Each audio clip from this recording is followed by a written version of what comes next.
سال گزرنے کے بعد صاحب جب اسے ابتدا میں رکھا گیا تھا دنیا کو لگا تھا کہ یہ ابھی پھونک دیں گے سب کچھ بجھ جائے گا، ساری چیزیں ختم ہو جائیں گی، لیکن جتنی کوششیں جاری ہوتی گئی تعداد میں اضافہ ہوتا گیا۔ نبی کی ذات تنہا تھی لیکن جب چلے ہیں تو پھر حیدر کرار کی مقدس ذات بھی ساتھ کھڑی ہے، صدیق باصفا کی ذات بھی ساتھ کھڑی ہے، حضرت ام المومنین سیدہ خدیجۃ الکبریٰ رضی اللہ تعالی عنہا کی بھی مقدس ذات کھڑی ہے۔ پتہ یہ چلا کہ نبی تنہا نہیں، اب حیدر کرار بھی ہے، اب صداقت بھی ساتھ میں ہے، شجاعت بھی ساتھ میں ہے، اور ام المومنین کا بھی مقدس ساتھ ملا۔ پھر دار ارقم کی چہار دیواریوں میں اسلام نے وہ جوانی حاصل کی کہ صاحب 40 افراد ایسے نکلتے ہیں جن میں اگلی صف میں صاحب ایک میں حضرت امیر حمزہ کھڑے تھے، دوسری میں حضرت عمر ابن خطاب رضی اللہ تعالی عنہ کھڑے تھے۔ یعنی سرکار نے ان مقدس ہستیوں کو اس لسٹ میں شامل فرما کر کے جب حرم میں لا کر کے ان مقدس ہستیوں کو کھڑا کیا ہے تو دنیا دیکھ کر کے حیران تھی۔ ہر کوئی یہی کہہ رہا تھا کوششیں تو کر رہے ہیں لیکن وجہ کیا ہے؟ کل 39 تھے آج 40 کیسے بن گئے، آج 40 ہے کل 45 کیسے بن گئے، آخر یہ چلتے چلتے پھر 313 کیسے بن گئے؟ تو صاحب یہی آواز آ رہی تھی، پھوکوں سے یہ چراغ بجھایا نہ جائے گا، پھوکوں سے یہ چراغ بجھایا نہ جائے گا۔ کوششیں ایسا نہیں کہ آج سے یہ کوئی نئی چیز جاری ہوئی ہے، بہت زمانے ہو گئے، جتنا دین پرانا ہے اتنی کوششیں بھی پرانی ہیں، بے شک جتنا دین پرانا ہے کوششیں بھی اتنی پرانی ہیں۔ اچھا ایک چیز اور یہ یاد رکھیے کہ دنیا کو دین سے دشمنی کیوں ہے؟ دنیا کو دین سے دشمنی کیوں ہے؟ آپ شرابی بن جائیں آپ کا کوئی دشمن نہیں ہوگا، آپ جواری بن جائیں آپ کا کوئی دشمن نہیں ہوگا، بلکہ آپ کو گھنٹوں ہوٹلوں پر بٹھا کر کے ساتھ لے کر چلنے والے باتیں کرنے والے بھی مل جائیں گے، لیکن جیسے مسجد کا رخ کرو گے اپنا بھی ہوگا بیگانہ ہونے لگے گا، جیسے قرآن کی تلاوت شروع کرو گے وہ منہ پھیر کر کے جانے لگے گا۔ آخر دین سے دشمنی کیوں ہے؟ تو سنو، دین کی سیکورٹی ہٹانے کے بعد بندہ دنیا میں کسی بھی چیز سے اپنے وجود کو اپنی نسلوں کو بچا نہیں سکتا ہے۔ اگر دین کی سیکورٹی ہے تو بیٹی کی حیا بھی محفوظ ہے، بیٹے کی جوانی بھی محفوظ ہے، اولادیں بھی محفوظ ہے، نسلیں بھی محفوظ ہے، بستی بھی محفوظ ہے۔ اگر دین کی سیکورٹی ہٹی تو یہ دنیا زندہ چبا جائے گی، کسی کو خبر نہ ہوگی۔ اس لیے یہود و نصارہ کل بھی طاق میں تھے کہ دین ہٹاؤ، انہیں شرابی بنا دو، انہیں جواری بنا دو، لیکن سلام ہو آمینہ کے لال پر وہ سیکورٹی دے دی ہے کہ قیامت تک کوئی مائی کا لال ان دیواروں میں سید نہیں لگا سکتا ہے۔ جن دیواروں کو صداقتوں، سخاوتوں، عدالتوں کی تمام تر پختہ کاروں سے تیار کیا گیا ہے، اسلام تیری نفس نہ ڈوبے گی، حشر تک تیری رگوں میں خون رواں جاری۔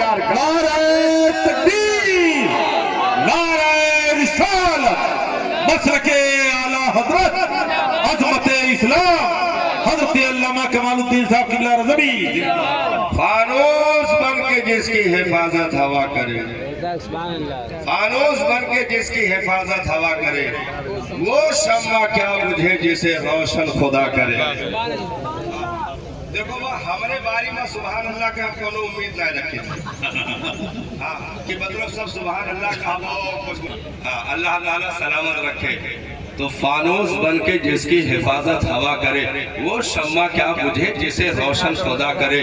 یہ چراغ کبھی بجھنے والے نہیں ہیں صاحب جن عمر ابن خطاب کو مکہ والوں نے اپنی جاسوسی کے ذریعے اور اپنی تمام تر عداوتوں کو نکالنے کے لیے حضرت عمر ابن خطاب کا انتخاب کیا تھا. وہ پلٹے ہیں صاحب تو کہتے ہیں کہ میں نے پہلے ابو جہل کی کنڈی کھٹکھٹائی, اس نے اندر سے آواز دی کہ کون ہے. میں نے کہا عمر ابن خطاب. کہا کیا خبر لے کر آئے ہو. کہا میں نے کلمہ پڑھ لیا, میں اسلام لا چکا ہوں. تو وہ کہتے ہیں کہ دروازہ نہیں کھولا, اندر ہی سے کہہ رہا تھا کہ عمر تم نے اچھا نہیں کیا. یعنی ایسے دلاوروں کو جن کو ہاتھ اٹھا کر کے نبی نے مانگا ہو, ایسوں کا بنیادی اینٹوں میں انتخاب کر دینا یہ پیغمبر کی وہ باریک بینی ہے جس دین کو صبح قیامت تک چلنا تھا. اس کی بنیادوں کو اسی قدر مضبوطی چاہیے تھی. اس لیے پہلی اینٹوں میں صاحب شجاعت کو بھی رکھا گیا, صداقت کو بھی رکھا گیا, عدالت کو بھی رکھا گیا,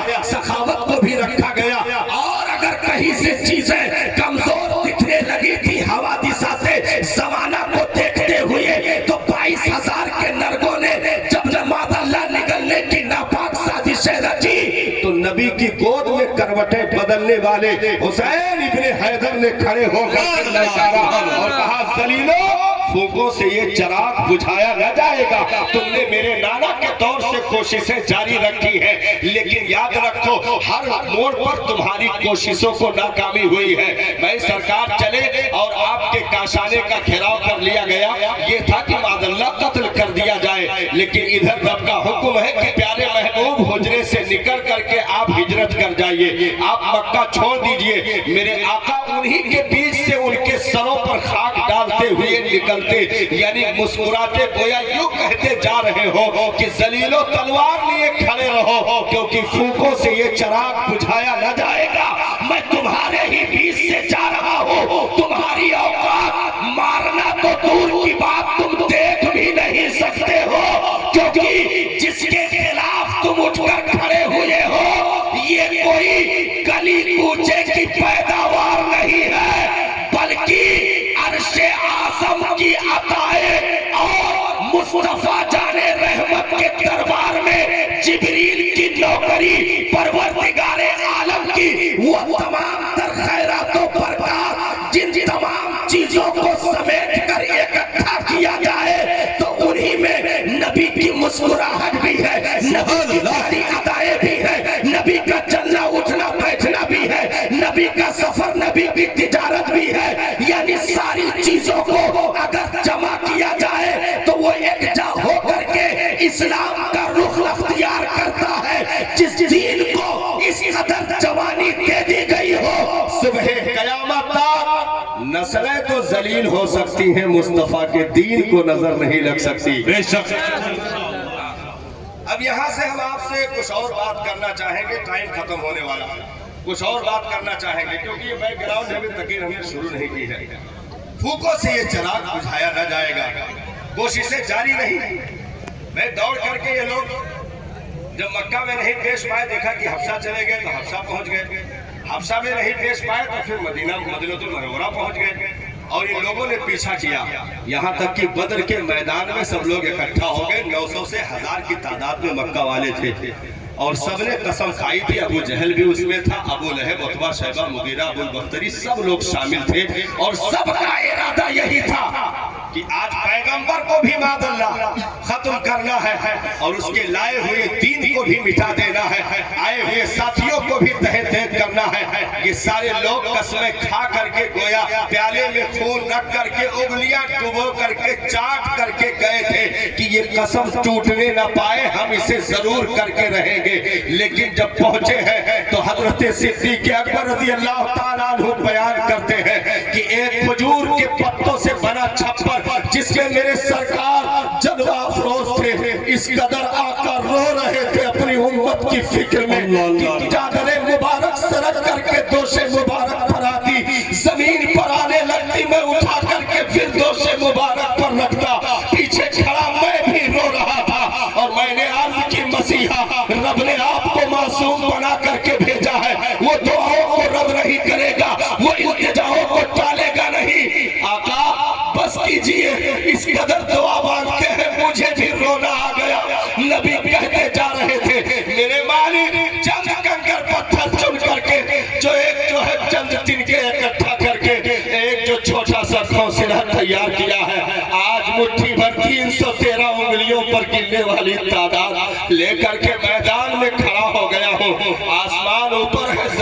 نیچے ہے, سامنے موت کھڑی ہے. میرے پروردگار ایمان والوں کی لاج نبھانا, اگر آج یہ نہ بچیں گے تو پھر قیامت تک تیرا نام لیوا کوئی پیدا نہ ہوگا.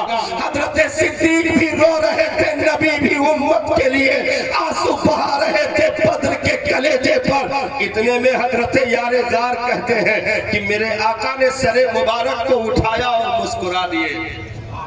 بے شک سبحان اللہ. کو اٹھایا اور مسکرا دیے, کہا صدیق مبارک ہو, یہ دیکھو جبریل اتر پڑے.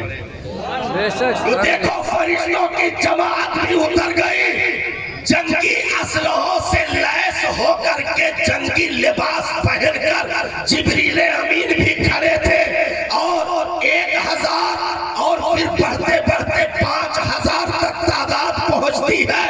یہ امداد جب فرشتوں کی پہنچی, نبی مسکرائے, کہا صدیق مبارک ہو, رب نے فرشتوں کو بھیج دیا ہے. یعنی بدر کے ذرے بول رہے تھے, پھوکوں سے یہ چراغ بجھایا جائے گا. بے شک سبحان اللہ. دنیا آج سے نہیں قسمیں کھائے بیٹھی ہے صاحب. پیغمبر کے کھانے میں زہر ملانے سے لے کر کے حرم میں سجدے کے عالم میں گندے اونٹ کی اوجھڑی ڈالنے تک, نبی کے گلے میں چادر ڈال کر گھسیٹنے سے لے کر کے دندان مبارک شہید کر دینے تک دنیا پیچھے پڑی رہی اور آج بھی پڑی ہے. لیکن یاد رکھو, انہوں نے 313 ہو کر کے یہ نہیں کہا اب ہم کدھر جائیں, راستے بند ہو گئے, بلکہ تلواروں کی جھنکاروں کو شہنائیوں سے زیادہ ذائقہ لے کر کے, جنہوں نے ریت پر کھڑے ہو کر ایسے عالم میں بھی کہ سامنے لاشیں گر رہی ہو, پیچھے رب کا سجدہ کر کے بتا دیا, میرے پروردگار حالات کیسے بھی ہو رشتے ٹوٹنے نہیں پائیں گے. آج 1.80 کروڑ ہونے کے باوجود آج موٹروں سے باتیں نکلی کہ اب کیا کریں گے حضرت, راستے بند ہو گئے. ہم نے کہا یہ ذلیل رونا چھوڑ دو, کیونکہ یہ ذلیل رونا تم چند منٹ کے لیے, جب شادی کی بات آئی تو 3-3 کلومیٹر دور روڈوں پر تم نے وہ رقص ابلیسی کا سما باندھا کہ دنیا تھوک کر چلی گئی کہ یہ وہ قوم ہے جس کے نبی نے اسے 63 سال دے دیا. شادیوں میں 5-5 طوائفوں کو بلا کر کے گندے بھانگڑے پر جو ہے گندے گانوں پر ڈانس کروا کر کے ہم نے کیا فخر حاصل کیا صاحب, ہم سے کیا امیدیں دنیا رکھے گی. دیکھ کر کے لوگ تھوک کر کے چلے گئے. ہم نے کہا جن مسلمانوں کے قدموں کا نشان دیکھ کر کے لوگ کلمہ پڑھ لیتے تھے کہ جب ماننے والے ایسے ہیں تو مسیحا ایسا ہوگا, جن کے اخلاق و کردار کو دیکھ کر کے لوگ دین سے قریب ہو جاتے تھے. پنڈت سندر لال حضرت مولانا میرے صاحب, پنڈت سندر لال جس نے نبی کی سیرت میں بڑی زبردست کتاب لکھی عرب کا چاند. میں نے پوری کتاب پڑھی.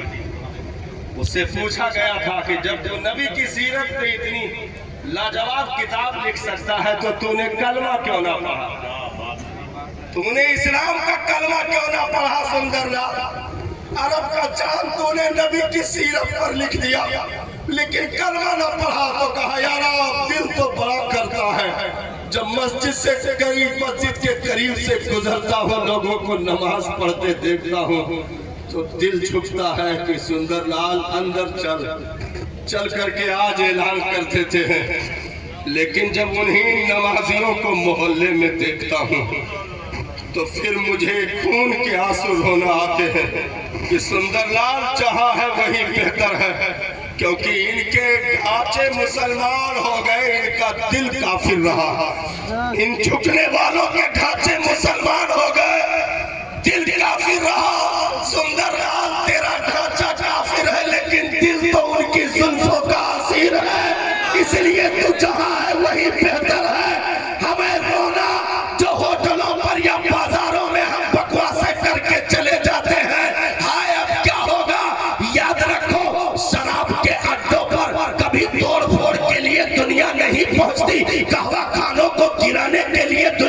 نہیں پہنچی، بیئر بار کو مسمار کرنے کے لیے دنیا نہیں پہنچی۔ بھائی گونڈا بس اسٹاپ جا رہے تھے، راستے میں ایک بورڈ لگا تھا، راستے میں ایک بورڈ لگا تھا، دیکھے تو ہم اکیلے ہنسنے لگے۔ ہم نے کہا یہ کیا ہوا، ادھر ادھر دیکھے کوئی دیکھ تو نہیں رہا، نے کہا کہ مولانا پگلائے کہ کہا ہے اکیلے ہنسنے۔ بورڈ پہ لکھا تھا تمہارا دھیان کدھر ہے، مدھو شالہ ادھر ہے، اور نیچے لکھا تھا سرکاری دیسی شراب ٹھیکا۔ ہم نے کہا پورے ملک میں سرکاری دیسی گھی کی دکان نہ ملی، سرکاری شہد کی دکان نہ ملی، تو اس پر اٹیک نہیں ہوا۔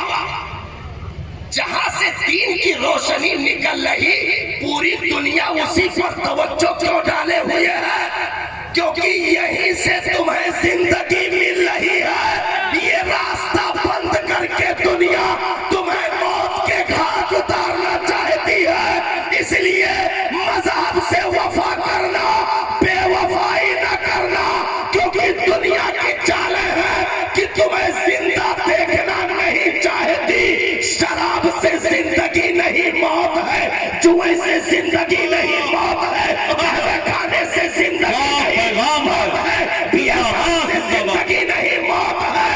اگر زندگی کہیں سے ملتی ہے تو وہ مسجد کے میناروں سے تکبیر کی صدائیں جو بلند ہوتی ہے، امت کو زندگی وہاں سے ملتی ہے۔ قرآن کے سپارے کھلتے ہیں، امت کو زندگی وہاں سے ملتی ہے۔ ہم نے کہا کہ سیلفی لیے تھے، وکرے بعد گھرا پر بیٹھ کے چوری کھا رہا تو